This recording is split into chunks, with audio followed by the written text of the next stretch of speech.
said, hey everybody, it's the dugcast. Yeah. Hey everybody, it's me, your friendly neighborhood Doug, from here in the outer space. Today I'm trying something a little different, so hang in there with me. I'm about to bring up our guest today, so let's see if this works. I'm going to hit the button. Hello, am I here?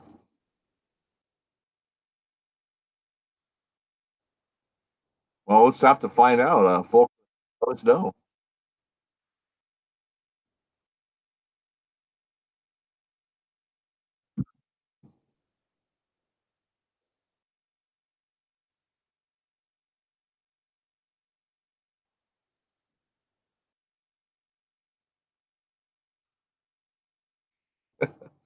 That would have to be pretty funny, I think.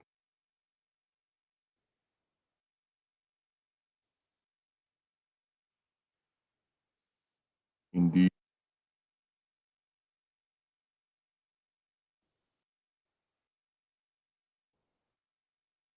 Hey, well, cool. No sound? Okay, well, okay, we'll see. Now they should be able to hear me. I think that's weird that they can only hear one of us. Hopefully we're not delayed now. That would be kind of funny too. Oh, hey, my goodness sakes, if we had it where I was responding to your last sentence or something.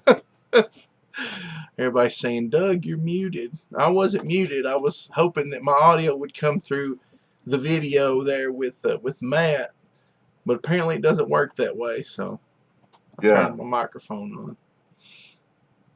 Well, the danger is you don't want to echo either. That's the real Oh yeah, challenge. the terrible echo of doom that repeats and repeats, and then everybody goes crazy. And Oh, yeah.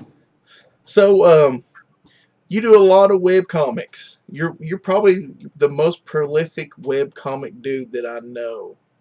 Well, I think it has more to do with the fact that we've just been at it for a long time. There's just a lot of background to go with it. So, Well, I mean, I've usually when you post something, I go and try to read it, and I like your stories.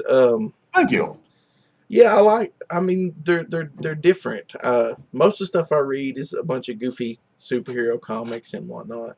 So it's a really nice change of pace to get your to see your universe, I guess I should say. Yeah, our goofy superhero comics. Yeah, but they're different. They're you know, if you've read one Marvel superhero comic, you've pretty much read them all. They all kind of follow the same kind of formula, and it's cool to see something a little bit different. Well, I think thank you. We weren't really necessarily trying to be different. Just kind of going with our, what struck our fancy at the time, Yeah, and kind of what spoke to not just what was interesting, but also what we try to get a little bit of truth in there too. yeah, About what we think matters, while we're cracking jokes about what doesn't matter, right? So yeah. We definitely. I don't have the link, but I need to start getting links and dropping them in the chat. well, I think I'm a mod, so I'll just go do that. Yeah, you should do that. I have so many mods, it's not even funny. We've got the blue wave of justice. There you go. But also, I backed your Indiegogo, Yes. and dude, I'm really looking forward to that. I'm really looking forward to see what you guys do with that. That's. I'm glad you backed. I'm glad that there are people that are stoked about it.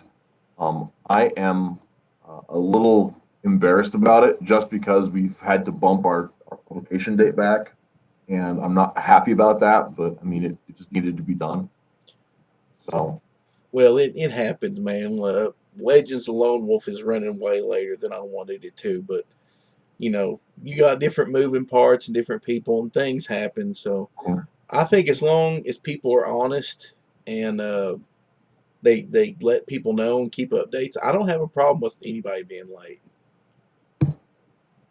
So, well, yeah, I suppose that there's something to be said for that. I mean, we have to be honest about, you know, who we are, what we are, where we're about, all that kind of stuff. So, Yeah, I've been trying to keep people updated on Legends of Lone Wolf, and so far they've been really nice about it. I haven't had anybody asking for any refunds yet, hmm. so I'm pretty happy about that. I have a suspicion about that. I think that I don't want to, I'm not trying to sound like snide about it at all, but I think that there's a caliber of person that would back Legend of the Lone Wolf that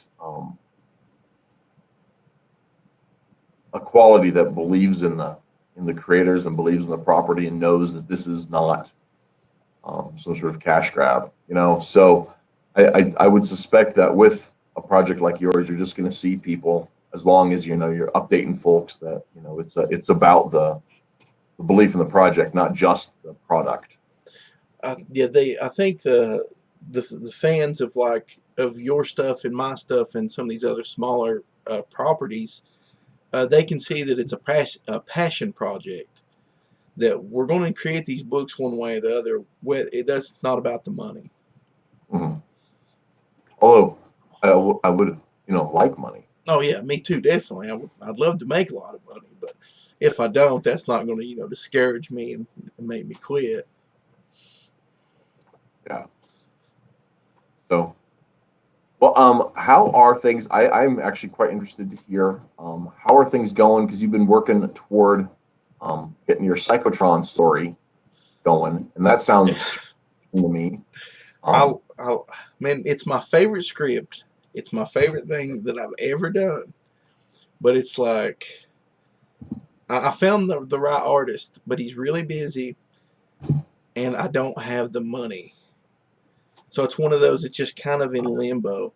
But mhm, I've got ideas. Okay, I've got the first story written out completely. The script is ready to go. I've got the outline for this next part lined up. I've got a spin-off lined up. I mean, it's insane what all I have, but I just don't know if it's ever going to happen. I'm gonna have to rob a bank or win the lottery or some kind of nonsense. yeah, that's I'm kind of in a similar situation, not entirely, but in a similar situation with a project I'm working on right now, where I've got a great artist that's attached. And it's not announced yet. And he's not he wants to do a page rate, and his page rate isn't crazy, but it's still on. It's going to take a while for me to pay him, right? You know, so you know we're doing one page at a time as we can kind of go, and we're going from there. But I'm hoping I'd really like if we could get some more patrons on our Patreon, and we can go ahead and start moving production a little faster. But we'll see how that goes. Yeah, that's man. That's what. There's so many people that I want to support on Patreon, Mm. and it's so hard because there's some I just keep forgetting to go and sign up on. But it's when you're wanting to create something, it's so hard to take that money and be like, here, you create something while I sit here and hoard pennies. It's nothing personal at all, but that you know what I mean. Oh yeah, yeah, for sure. I totally get it. I totally get it. So I just noticed the chat that Tim Lim has joined us as well as Sam and Risey. So hey guys, Yeah, we actually got a pixel trader in there. He says it. He says this is a beard cast. every cast I'm on is a beard cast. Yeah, me too. If I don't have a beard, then there's something terribly wrong, and you should send help. You've been you've been held down and somebody's done horrible things to your face. Exactly. But we got a Tonic Mole in the chat. He says, I never worry if folks tell me exactly what's going on. Honesty is the best policy. Some creators dig a deeper hole by trying to cover up what's wrong. I think that's true. Yeah, it is. If you're just straight up honest about everything, I mean, most people's gonna seems like most people's pretty forgiving, just as long as you tell the truth. Mm-hmm. Definitely, that's a big factor. We've actually seen a few Not people. into it because it's embarrassing to say, "Oh yeah, so by the way, I was super wrong," and you know, yeah, Well, I've been super wrong. Legends of the Lone Wolf. I was like, this will be out in October, and here it is, the new year, yeah. and I mean, we're getting close, but it. I was super wrong. I Mm, will admit that. no. Pixel Trader says I'm growing my beard out again, but nobody will see it.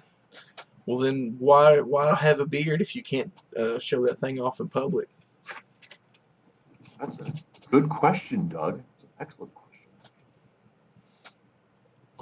So, you know, I'm not a very good host. You see my show, I do it every day by myself. So it's kind of weird when I have a guest. But what are some of your big influences, musically, writing, movies? Just tell us about Mr. Reese. Um, well, as you might guess from the batik cloth, I'm kind of a nut for my ethnic heritage. Um, uh, my family's, I'm third generation American from Wales. My grandfather was born in '05 and was the first generation in the country. So, and so I guess you could say something of an amateur student of Celtic legend lore and custom and all that kind of stuff. The music is something that's really important to me. Um, and I actually play Balkrin, the Irish frame drum. I'm okay at it. Um, but yeah, so that's on my list of interests. That's a pretty big one. Um, but I also really enjoy like uh, rock and roll and rockabilly stuff and um, some punk rock. I'm very fond of the Ramones. Um, Sex Pistols are okay. If I'm in the right mood, that kind of thing. Um, but uh, but yeah, that's something I'm of the opinion that The Rocketeer may be the best comic book movie ever. I can't disagree with you on that. So, that kind of thing, I guess. But but yeah, yeah. I would say like as far as like my origin story in comics, I owe pretty much to DuckTales. Honestly, when I was a kid, that was on TV, and I thought it was really cool. And I was living in Oklahoma, and then we moved uh, to Scottsbluff, Nebraska, up here, and I love Dick Tracy. I didn't mention that, but he's in the chat. Oh, I see. That's about the movie thing. Um, no, Dick Tracy was not a great adaptation. It I've seen that movie once, and that's has enough for entirely too me. much Madonna to be a great adaptation. Um, kind of wrecked it. Anyway, back to what I was saying though is I was reading. I moved to Scottsbluff and we didn't have access to the Ducktales syndicated show anymore because they just none of our channels carried it.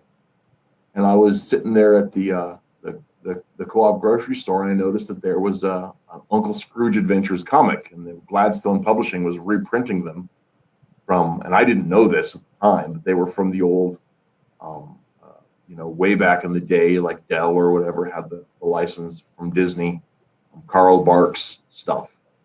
And so I'm reading through Carl Barks Adventures, and that brought me to the spinner rack every week, and I eventually discovered Green Hornet and I liked the radio shows because we listened to those when I was little. So I started picking up Green Hornet comic and Batman, and that was sort of that. So I've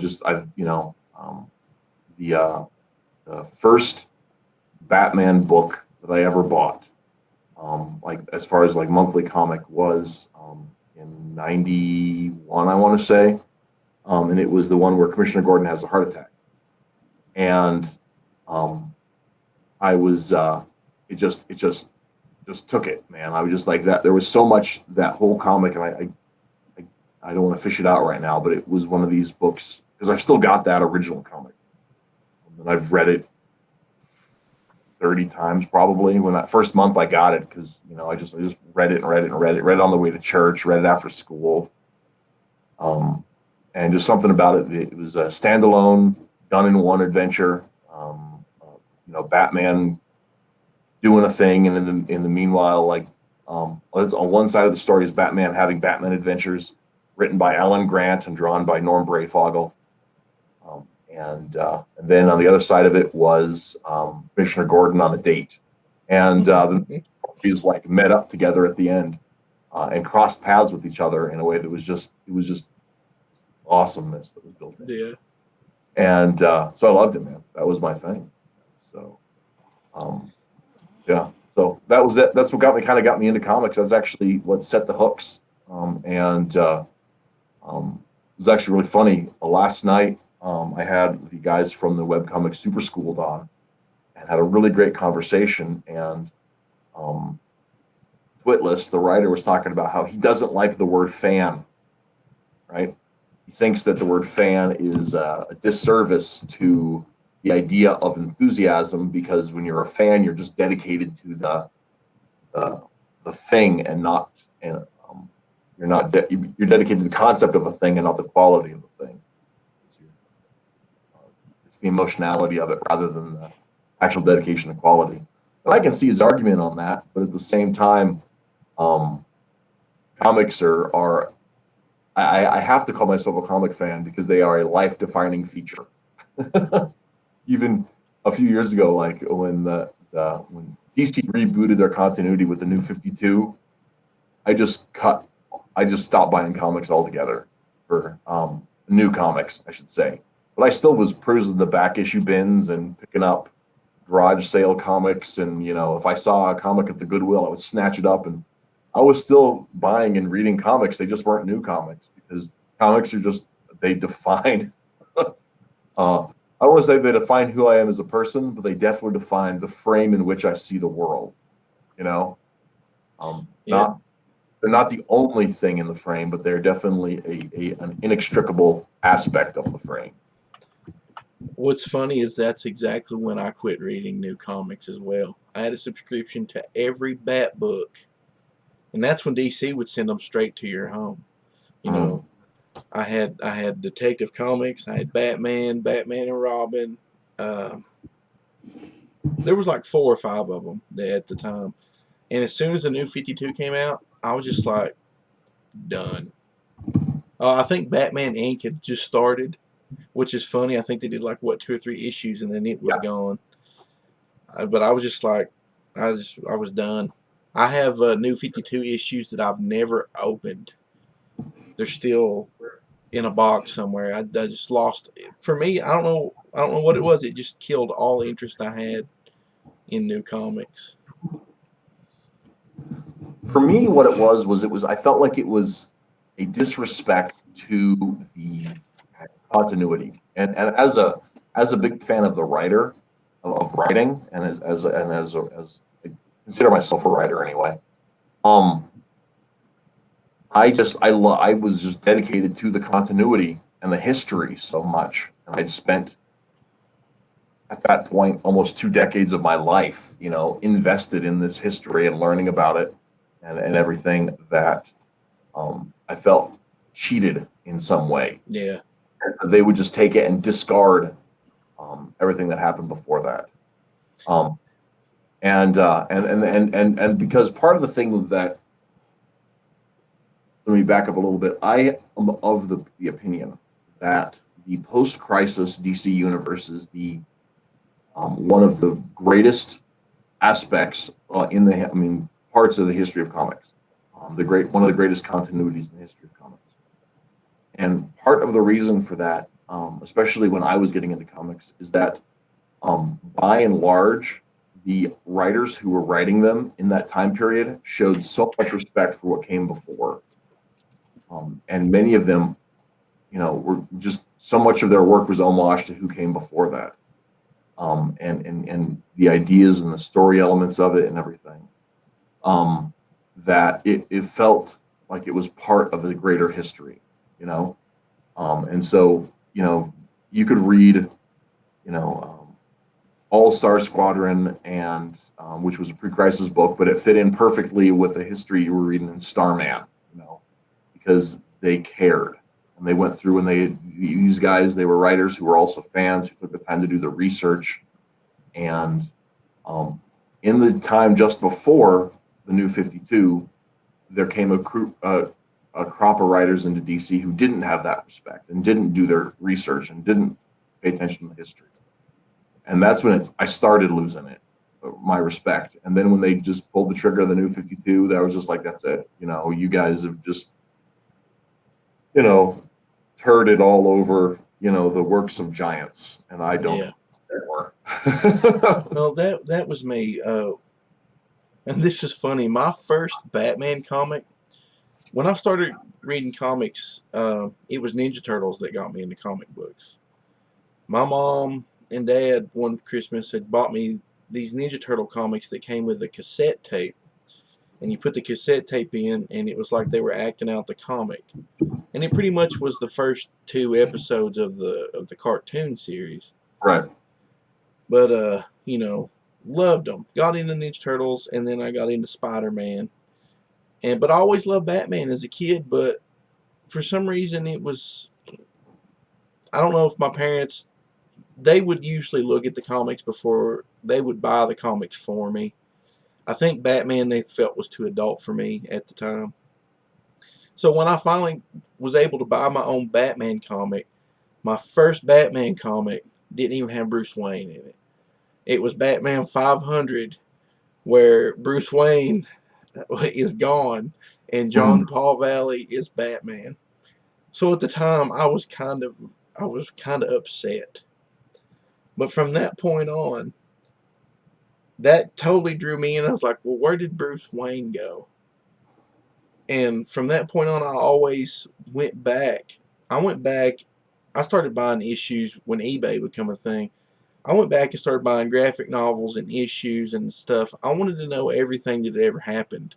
That event really triggered it for me. It was like, hey, there's a lot of stuff goes on here. There's a lot of history that I've missed. There's references to characters that I'd never heard of before. And then, like you're saying, when the New 52, when they came around with that pretty much is, I said I didn't know what it was about it, but it was like they took all that history and just threw it out the window. There was no respect. There was no anything. They just pooped on it for me.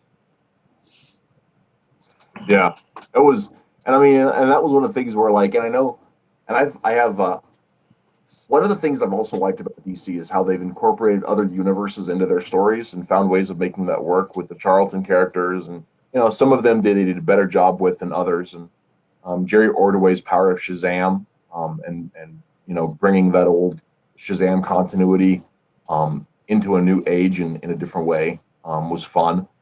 I enjoyed that. It wasn't perfect, I don't think, but they did a pretty good job of it. Much better than Jeff Johns did in the New 52. But one of the things that so when they were talking about incorporating Wildstorm into the DC universe, when I first heard about it, I was like mildly curious because I don't really know a lot about Wildstorm.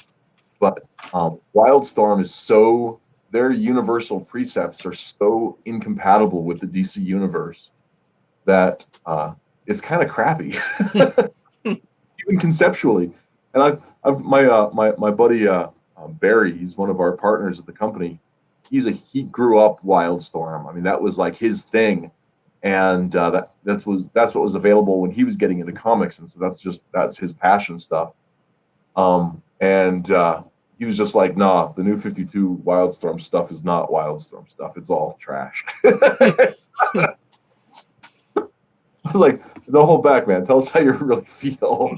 That's funny. We got Tim. Tim in the chat says, "You're blowing my mind. That was the same thing that happened to me. TMNT, Spidey, then John Paul Valley, Batman." That's funny.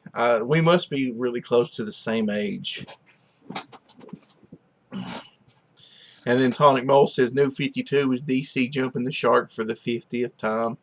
Eventually, desperation gets old in mainstream comics." And I actually have a theory about this. We were talking about this also on my show last night with the Super School guys. I think DC's fear of letting their characters, wither up and die, keeps them from because they want to tell grown-up stories where people have real change, right? They don't want to actually do Stan Lee's. They don't want to dedicate to Stan Lee's bit of the illusion of change. They want to have real change. But they also don't want to let these characters change enough to no longer fit those roles anymore, right? So when you have that, you end up in a situation where you have to build people's lives up and then just wreck it, right? And I think DC's has they do that with continuity shifts where they're like, oh no, we have to go back and change history to make it fit. Marvel does it just by ignoring things, or Spider-Man's a great example of it. You get Spider-Man all the way up into the Clone Saga, and it's this sprawling epic of what it means to grow up to be a man, right? And he's the outcast, and he grows and becomes something else, and he starts owning his own life and making his own decisions and planning for the future and stabilizing himself just a little bit and attracting the girl, and he wins the girl and he impregnates the girl, and then Marvel gives her an abortion, basically. They undo the character development so that they can go ahead and keep telling the same Spider-Man stories over and over again. And that's where they lost me on Spider-Man. Exactly where they lost me. But they want to tell adult stories where things actually change and grow, but they're not really willing to commit to what that takes. Which is why, getting back to our comics, our the ones we've done with Ideal, even our silly webcomic, it's goofy but it's got an end date. It's got an end period. It's got a fixation. And somebody in the chat, no one in the chat says, why are we not talking about Cyclops? Do we need to talk about Cyclops? he's a definite case point on that, but it's just, you just say Cyclops and it says the entire argument. They did that whole thing, ruined him. But yeah, that was, so I think that's part of it. And so with ours, Forces, our webcomic, it's about a couple of kids during their junior and senior year of high school, and it's in superhero and supervillain high school. So it's super silly and over the top. But like Forces, it ends on graduation day, right? These characters, they have a future beyond that, but it ends on graduation day. There isn't anything. There's not going to be Forces Good and Evil ongoing adventures that are titled that. That title gets done with, and we're finished with it, and we will move on to other things. And sometimes these characters are part of our universe, so they may show up in other projects or whatever. In fact, on our Patreon right now, anybody can go there, and there is some free content out on it. And amongst that are some strips for a comic project that I and Rico Cobos did called Joe Jobs. And one of our and a couple of our characters from Forces are recurring characters in Joe Jobs. And our villain student, Greg, Joe Jobs follows him through his life at the ones that are up there right now, follow him through his life working fast food as an adult because he doesn't want to be a supervillain, and the government wants him to be a supervillain. So, but yeah, we intentionally want to wanted to tell stories that have beginning, middles, and ends, and put our characters sometimes through the ringer, but always in a way that does leave a mark behind it. while that does leave all that stuff, but at the same time doesn't have a doesn't ruin the mythology of the characters, because I think in a lot of ways the reason that superhero stories, the reason that any stories, that these mythic ideas resonate in our lives is because slaying the dragon isn't really about slaying the dragon. It's about making sure that your bills are paid. Yeah. Rescuing the princess isn't about rescuing the princess. It's about rescuing your princess. It's about building the future with the girl of your dreams, and being a man worthy of the girl paying attention to you, and all that kind of stuff. So they're metaphors.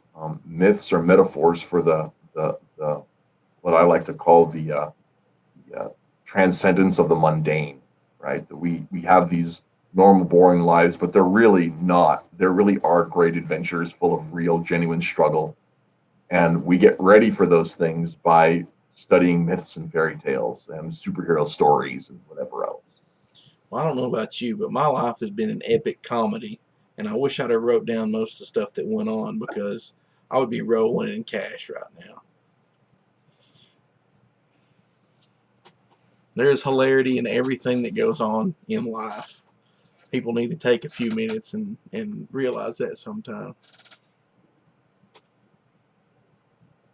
Yeah, I agree. I think, well, I got to see, speaking about comedy, I got to see, oh, I can't remember his name right now.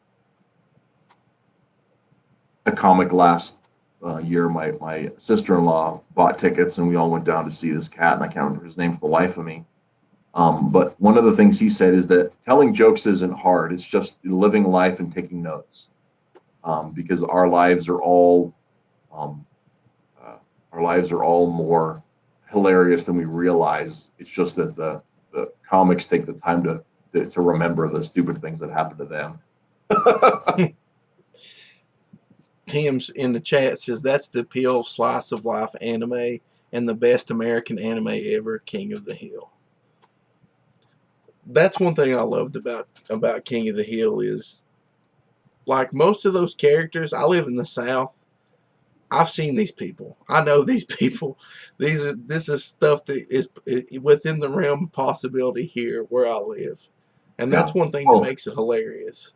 King of the Hill is just outside the realm of possibility. It's what, like, every joke is a lie in that it's an exaggeration. Right? Yeah. And King of the Hill is it's like 1.5 degrees off of true north. You know what I mean? Yeah. It's just beyond. And actually, another show that's very similar, not an anime, but I don't know if you ever saw Raising Hope. I've seen it a time or two, but it was at work, and there's sometimes at work you can't really pay attention to what's on the TV. At my job anyway. Yeah, no, I get that for sure. It's done by the same guys, the same team that did the My Name Is Earl with Jason Lee. But it's like that too. Actually, that's set in Virginia. It's supposed to be just outside of DC, where it stops being DC and starts being Virginia. Tonic said, "I knew the real life Beavis and Butthead." That's hilarious. I believe that's true. Yeah, Mike Judge, though, man, his level of insight is terrifying. Yeah. A while back, there was rumors that he was going to do a new King of the Hill show set. It's been 20 years just about, I think, since it went off or something like that. And they were talking about him doing a new show with the same characters set now. And I was like, I wish that would happen. I would love to see Hank Hill's take on modern day America. I just don't know. I would like to see the reactions. I just don't know how Hank Hill would handle modern day America. Not well. Not well at all. But I guess that'd be part of the comedy of it. Yeah. We've got quite a few people in the chat today. Yeah, they're really hopping off there, which I appreciate. I like to see that people are enjoying themselves. So Yeah, it's pretty cool. But we were talking about, I thought of something when we were talking about our books and character development and whatnot. That's one thing, like you don't really see it in my first comic in Lone Wolf issue 1, but I like a character that you can see their journey. You see how they became who they are. You don't just see, like, my main problem with a lot of new Marvel books is we don't see any growth in these characters. We see stupid stories about them. Like, it's almost like you were saying, we've seen they took Spider-Man back, and we just see the same, just ridiculous stories where they want to make people, they want to make these stories relate to boring teenagers who take Instagram photos, or adults who go to Starbucks. And to me, that's not what comic books are about. But I want my characters, I want you to be able to see what made my character who they are. I want you to see a journey. Uh, that's one reason, like, when I started going back, when I find a character that I like, I go back and try to find that character's story that brought them to where they are now. yep. And it seems like if I dig into modern comics, they skip over a bunch of stuff, or it's just like, he's just like this. This is what he do, and I can't get into stuff like that. I need something epic, I guess is what I'm trying to say. No, I think that's a lot of sense in that. I think one of the things that, well, I think part of it too is it's not just that we're told that this is just how they are. It's that there's no like nuance to their actions in a lot of comics, right? Um, it's like, or that the consequences don't make sense. I mean, rant a little bit about the MCU, right? Um, so it's probably no secret to anybody who's paid attention. I really hated Endgame. But the biggest reason why I hated Endgame was, or one of the biggest reasons, was that um, that Captain America, who had been the voice of a even in the story of his, even in the first Avenger, he was the voice of a moral code out of sync with the time he was in, right? Something that was greater and beyond that. And so it was the opposite of a zeitgeist, if that makes sense. But in Endgame, he just mimics what everybody thinks a person would sound like who'd been through all of this loss, right? But Captain America is supposed to transcend his wherewithal. And he's supposed to be bigger and better than all of that stuff. And so I've just felt that made him weak as a character, you know, and so that's one of the things. I mean, the bastardization of Captain America didn't fit with how he was described in any of the other pictures. I Um, agree. and so he had this he became the mouthpiece for what the writers thought a person would go through, which is, you know, they weren't necessarily wrong. I mean, the idea about a person dealing with loss that way is not an impossible way, but that's not how Steve Rogers, as we had seen him, would deal with loss. Um, it's not how Thor would deal with loss, and it sure wasn't how their Hulk would have dealt with that kind of loss. Um, uh, yeah, it was just a crap fest. I hate that movie. Well, all what happened to those characters is they became modern day Americans. Hmm. People who have never really lost anything, people who've never really had to pay the price, who've never had to get out and really work or do things. So it didn't mean much, and I think that really shone through in the writing. There was an article a while back, and it's talking about how DC doesn't know how to make a new Superman movie, and it's like, what do you mean you don't know how to make a Superman movie? Japan could make a Superman movie.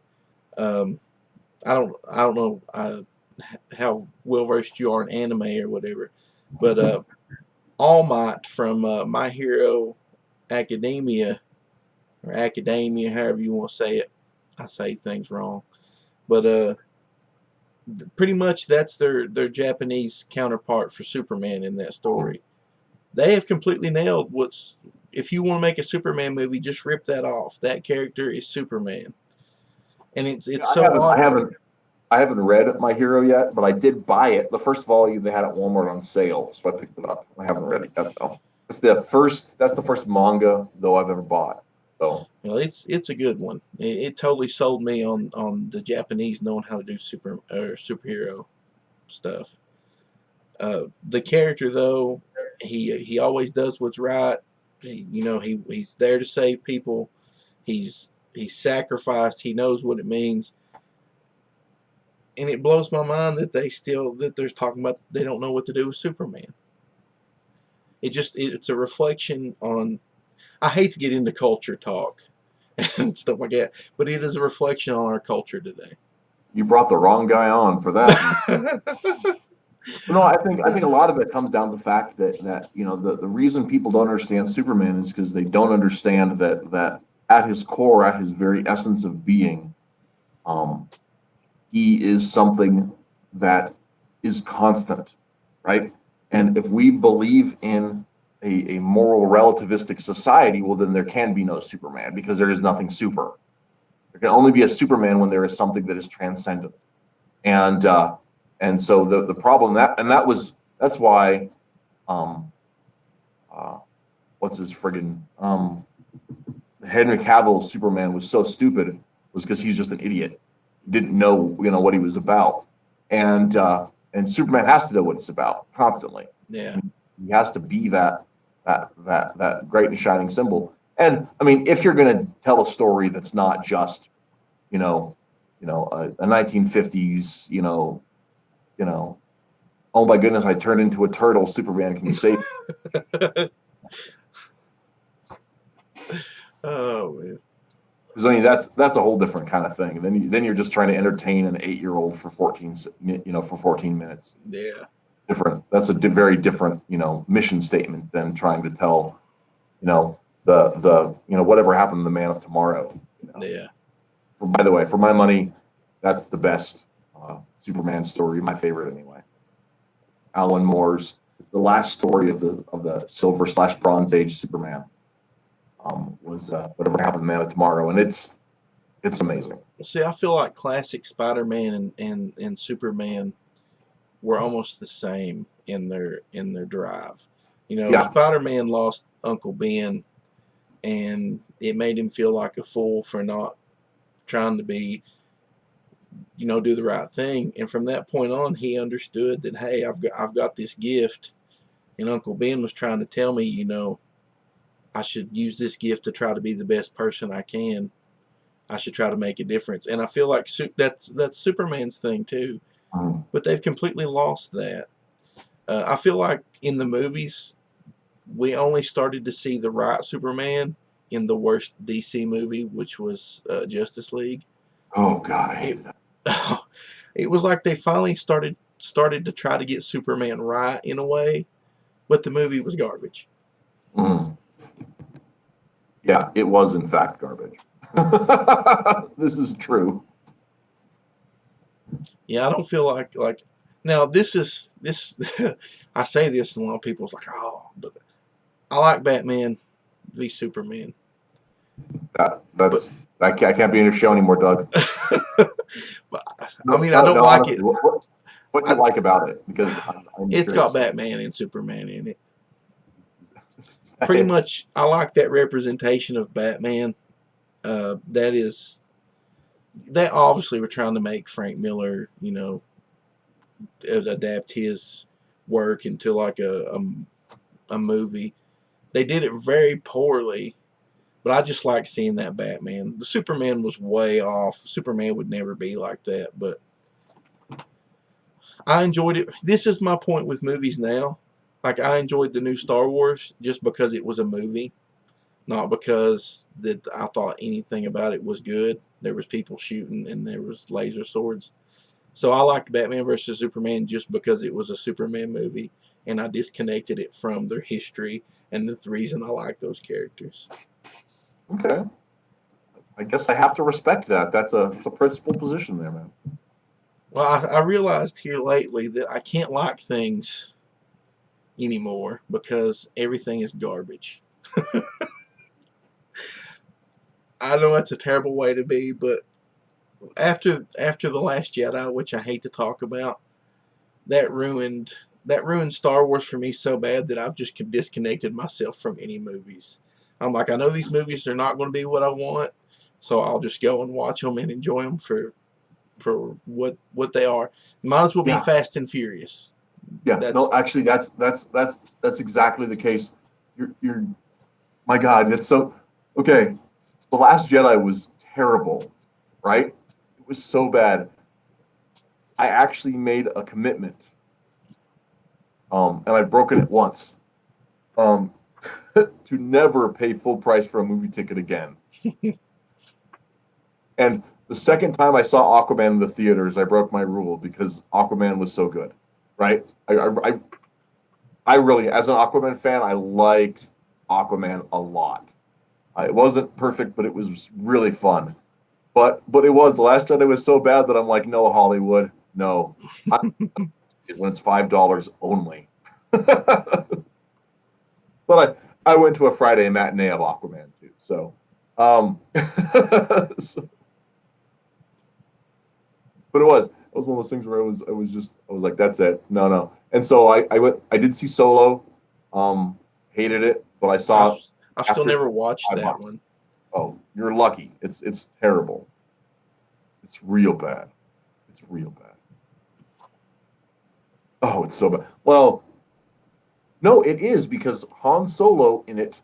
First, there's a production value problem. Because Aaron Eichenreich is a small guy. Mm-hmm. They didn't film him to look as tall as Harrison Ford, so he's just like a hobbit, cosplaying as Harrison Ford for the entire movie.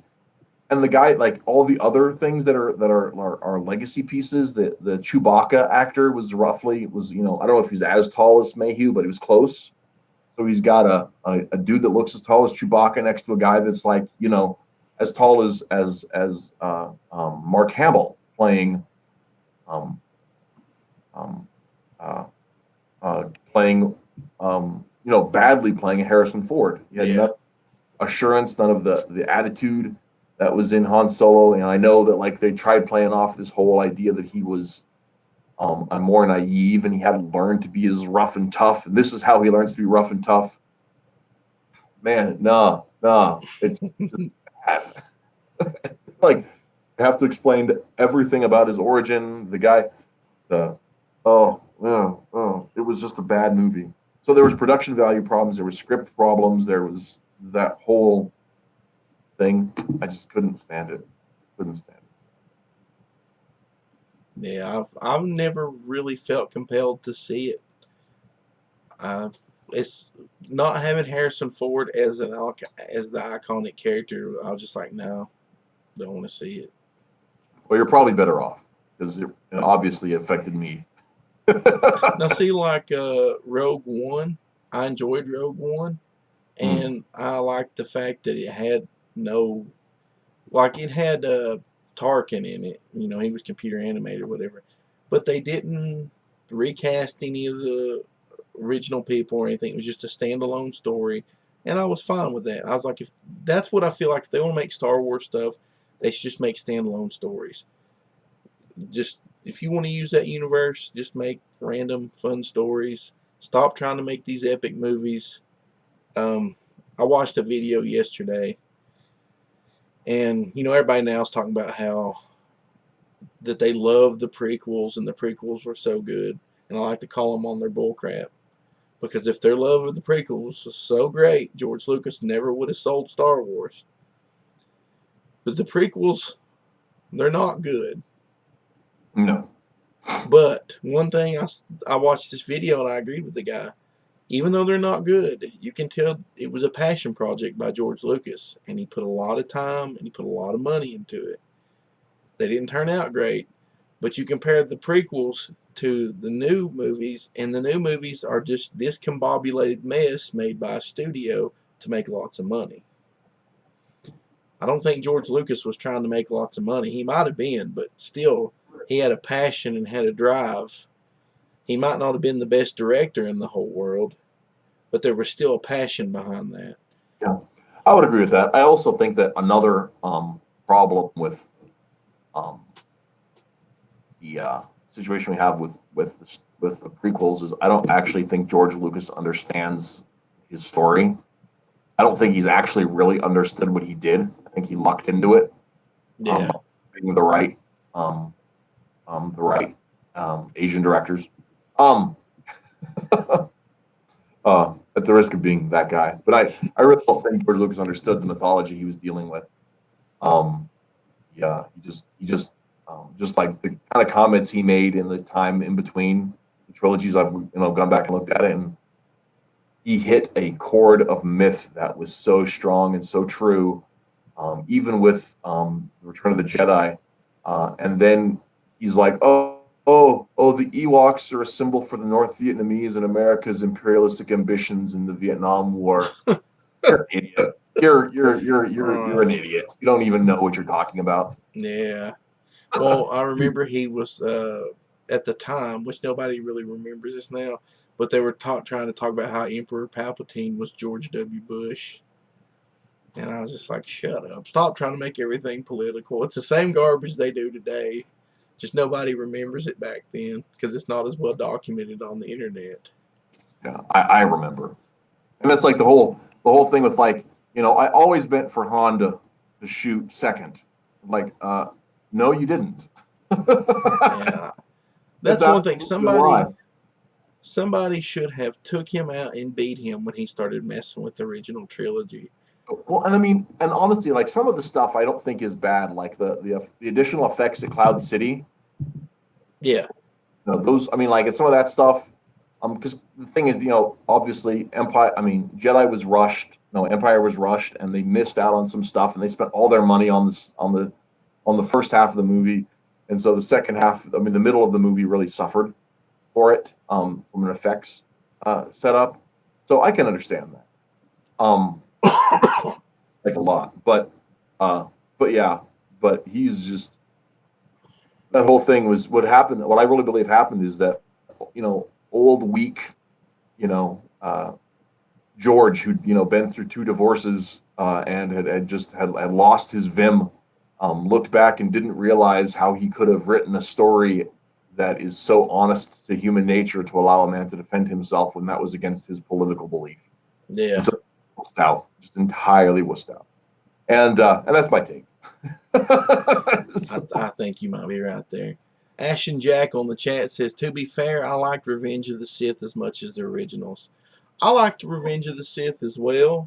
That's probably my favorite out of the prequels. Uh, there's sections of the prequels that's got some of the coolest stuff in sci-fi movies I've ever seen. Uh, the first lightsaber duel, Phantom Menace, and there at the end when they're fighting with Darth Maul, Duel of the Fates or whatever. That's the greatest Star Wars lightsaber battle. Then you've got Grievous in the next movie fighting Obi-Wan. That's pretty great. And Revenge of the Sith. Most of that movie's good except some of the really bad acting in between. There's some really bad Anakin acting and some really bad extras in that movie. Yeah. But I mean, there you can take, and if you look at the original movies, the original trilogy, I'm gonna make some people mad. I think somebody in the chat already said it. They're all kind of bad, but at the time, nobody had ever seen anything like that in the original movies. But they're just as goofy and kind of bad as everything else. They just came out at a time when nobody had seen it, and they become kind of legendary. Why does everything devolve into Star Wars? Here's why. It's because it's a first of all, it's a massive cultural touchstone. Everyone's seen it. Second of all, it's a very interesting study in how these properties change in real time, right? if like a ton of people have read Sherlock Holmes stuff, right? But they were written in print, and they weren't as they weren't as um, uh, flexible, I should say. In it, they were written. It was one way. It had a single writer who took care of it, and that was it. And even though they captured the imagination at the time so much that um, uh, Doyle actually brought him back from the dead due to popular demand, they didn't. It didn't injure or change the predominant guiding focus of how the stories worked. It was just another aspect of all of that. So, and I think that so we can talk about it, but we don't have the same example of how um, of it degrading into something that is a mockery. you know. I actually know somebody who's never seen any of the Star Wars movies. I hadn't until I was grown. So My sister-in-law has never seen any of them, and my nephews, of course, when they were little, they came over, and you know, me being awesome Uncle Doug, it's like, hey, let's watch these Star Wars movies. Let's watch superhero movies. And they'd go home and talk to her about them. And I remember when one of the new ones came out, they wanted to go to theaters and see it. And she's like, I've never seen any of those. I don't want to go. So we took the kids to go see it. And it blew my mind there was somebody who'd never seen any of the Star Wars movies. well, yeah, I don't think it lessens a person's experience not having seen it either. I think they might be better off, because then when everybody starts talking about it, they don't care and they can tune it out. Dude, I had to go through on Twitter, and some of my muted words now are Star Wars and The Last Jedi. And so I don't see any Star Wars talk on Twitter anymore. That's hilarious. Eric Hawkins in the chat says Star Wars was the first movie I remember seeing as a child. Yeah, I remember the first time I saw it. I was just a little kid, and we lived in this town that's about 30 minutes from here. And the movie channels were free on cable. And so Mom was turning TV, and she stopped on Star Wars, I guess trying to find something to entertain three rowdy young children.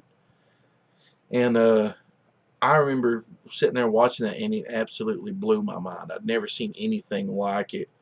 And I remember looking at my mom and asking her, what is this? And the movie channels, I don't know if they still do the same thing, but after they played the trilogy, they started all over again. It's like for days.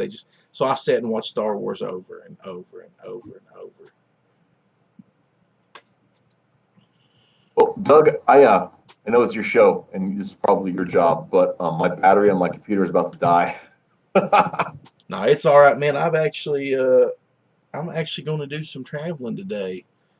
I'm going with my brother, so I'm going to be gone all day. It's one reason I kind of wanted to stream a little bit earlier today. But I appreciate you stopping by. I've had a lot of fun. Yeah. If you're free on Fridays, I'm going to hit you up more often, because I always enjoy talking to you. I enjoy being on your show, and I enjoy talking to you. It's always a good time. I just noticed in the chat, Ashton Jackal says, no offense, but who is this guy? I missed that part. Thank you. I appreciate that. I need to. I mean, if you don't know, I like that you don't. It's good. Oh, that's funny. I need to stay humble, and sometimes in the world of social media, where if there's 50 people that know your name, all of a sudden you think you're something special. Yeah. So, It is good to stay humble. it is. It really is. But we'll go ahead and close the show out. I appreciate everybody stopping by in the chat. We've had a good turnout today, and hope you'll come back. I'll try to stream again tomorrow. Y'all have a good one, and we'll talk to you later. Yeah, absolutely. Thanks for coming, guys.